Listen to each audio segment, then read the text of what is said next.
us for our whole lives. I've been exposed to lupus my whole life, watching my sister and my father battle with their illness with medication and hospital visits. It's what started me on my journey to become like a medical career. And I lived lupus-free for 15 years.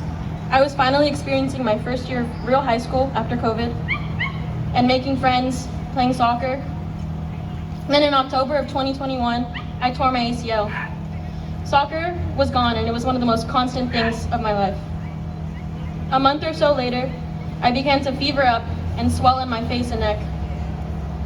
In the hospital, I waited for weeks, wanting to know what was happening. I waited while fever, nausea, and fluids in my lungs overcame my body. Finally, the verdict was in. I had lupus. Something I'd been exposed to my whole life was now a part of me. And for a while, I didn't really know what to do. I was scared, and I just wanted to know why me. When I got out of the hospital, everything was different. I went from a regular high school student to a balding 16-year-old girl who couldn't use chopsticks because of her joints.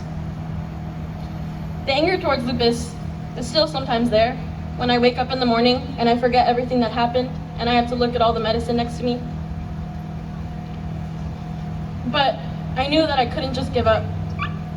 I realized hating lupus wouldn't make it go away. So little by little, I learned to accept it. And I tried my best to continue living. Living with lupus made everything in my life harder, but I learned how to adapt. From creating a medicine routine to oiling my hair to stop the balding. I learned to combat fatigue and still focus in class, even if I fell asleep sometimes.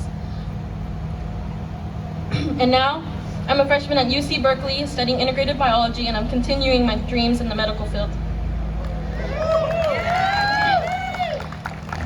You know, when I first found out I was getting honored, I couldn't understand why. Was it just because I'm sick? And the more I thought about it, I realized it wasn't just because I'm sick. Overcoming lupus wasn't my greatest accomplishment, but continuing to live was. All of you who know people with lupus, or if you have lupus, continuing to live, it's amazing. Every moment they make, every beautiful memory they create with all of you, they work so hard for it, and they're so strong for it. And that's why this organization is so important. It gives people a community. It lets them understand that people know what they are going through. It shows it's still possible to live beautiful lives with lupus. When you are diagnosed, it's not the end of your life. It's the start of a beautiful new one.